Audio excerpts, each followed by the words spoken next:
You got all that because you realised the case would be pink. Well, it had to be pink, obviously. Why didn't I think of that? Because you're an idiot. No, don't be like that. Practically everyone is.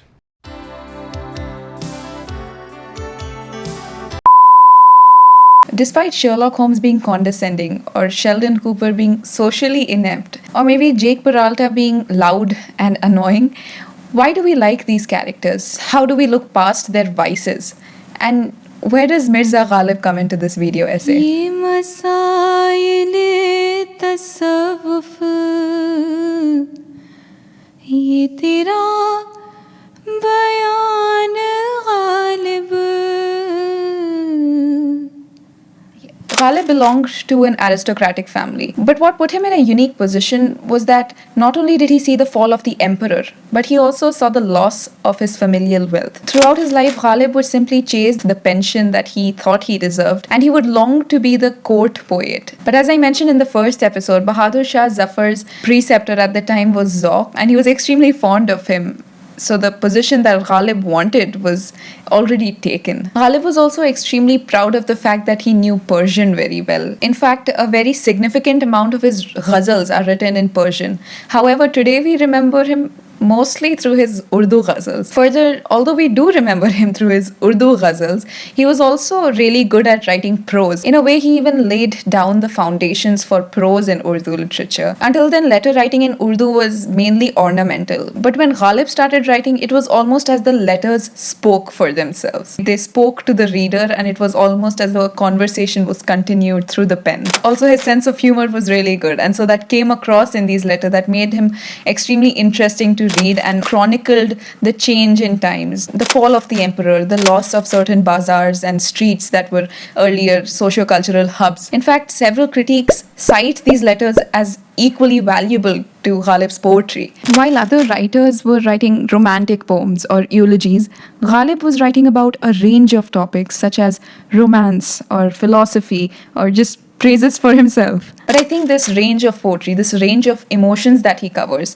fits perfectly into our daily lives. In fact, it's not uncommon to hear people use and insert these lines into their day-to-day conversations. हजारों ख्वाहिशें ऐसी कि हर ख्वाहिश पे दम निकले, बहुत निकले मेरे अरमान फिर भी कम निकले. Or maybe हमको मालूम है जन्नत की हकीकत लेकिन दिल को खुश रखने को गालिब ख्याल अच्छा है. In a way, when most poets were borrowing from reality to inspire their poetry, Ghalib was returning poetry to the mundane, to the normal. Ghalib knew he was a good poet, which is why he thought he deserved to be a poet in the court. And this would be the cause of his rivalry with Zauq. And this sentiment of pride comes across in his writing when he writes, "हैं और भी दुनिया में सुखनवर बहुत अच्छे, कहते हैं कि गालिब का है अंदाज़े बयां और."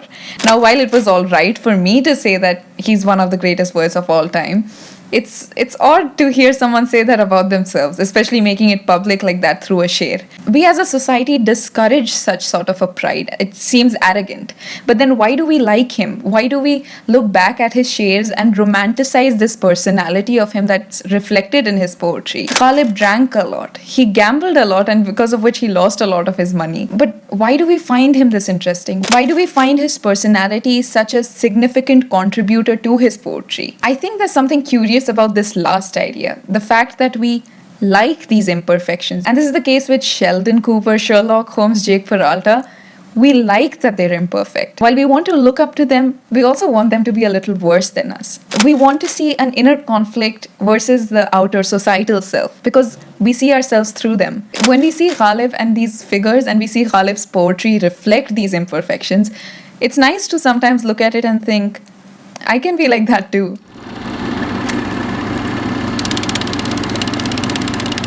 Why I chose this ghazal is because it's sprinkled with different themes, and I think that summarizes Ghalib's personality very well and sort of catches us in this place where we feel like he understands how we feel. At least that's how I felt the first time I heard it. And so we have today's ghazal, Ye Na Thi Hamari Qismat. ये न थी हमारी किस्मत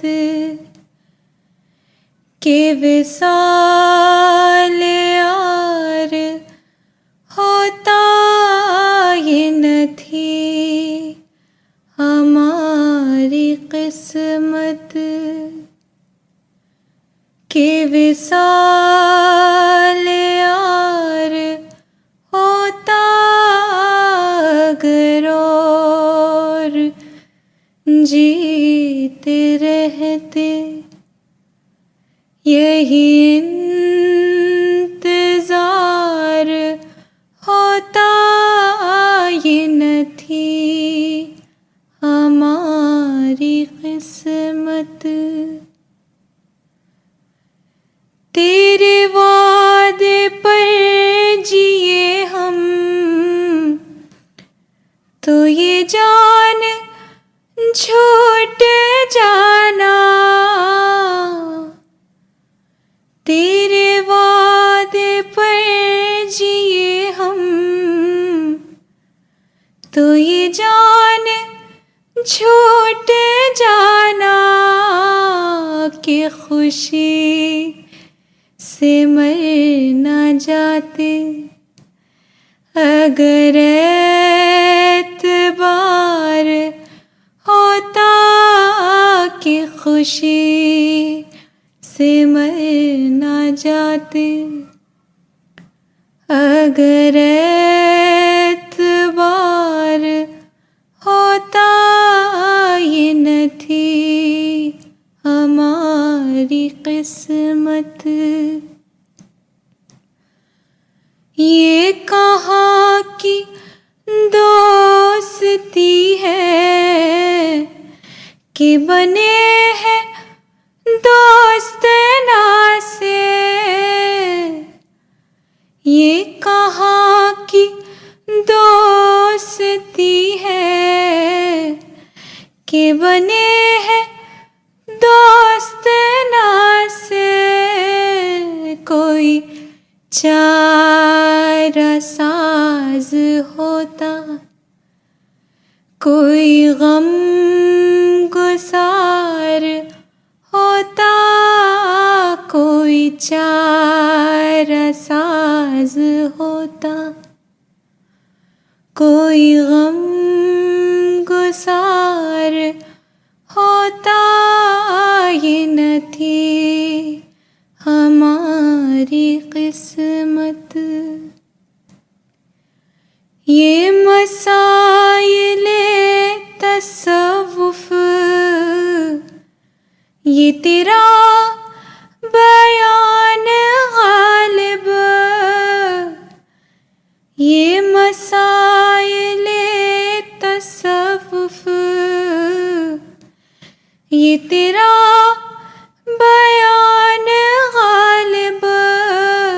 तुझे हम वली समझते जो नाबाद ख्वार होता।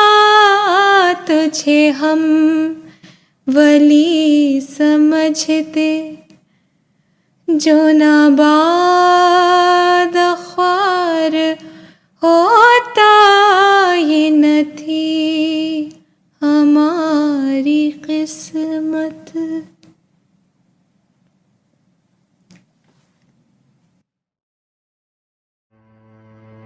This was the second episode of a series in which I discuss each week a new ghazal, the poet and the context in which it was written. I was extremely grateful to receive the suggestions in the comment section the last time and look forward to more, and I'd be working with them hopefully and reflect them in the coming episodes.